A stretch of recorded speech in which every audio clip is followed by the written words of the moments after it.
First that we ask IT managers is to consider is really the total cost of ownership, not just parts of the total cost.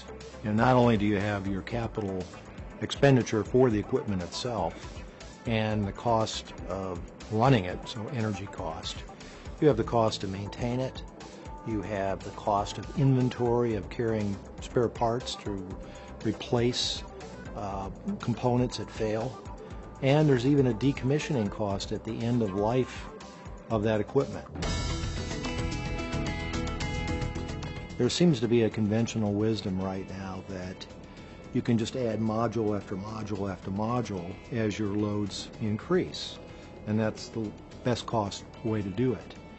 But our studies have shown that is not the best cost.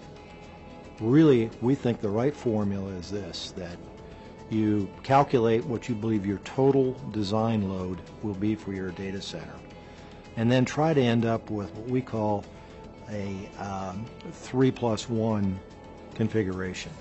So let me give you an example.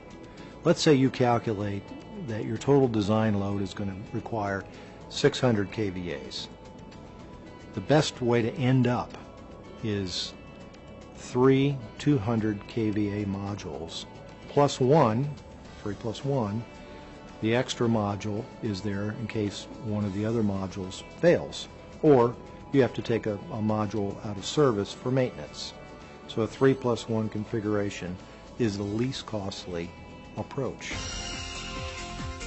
What we recommend is first you start with a base cooling load, and what we try to do is you put in cooling for your entire data center that can support about 150 watts of cooling per square foot. It gives you the dehumidification that you need for the room, the air filtration that you need for the room, and it supports your standard computing loads. The next thing you do, though, is you use supplemental cooling for your high-density loads, and that's where we believe you can really save some money, is put the cooling as close to the heat source, the rack, as you can get it. And when you do that, you'll reduce the overall spend that you need in your precision cooling. You never want to compromise your availability for your IT load or your flexibility within the data center. That's the starting point. So you never want to reduce your cost by taking chances where you might drop a load or getting yourself into a structure where you've got no room to maneuver in the future. We never know how things are going to change in the future, so don't lock yourself into a certain infrastructure.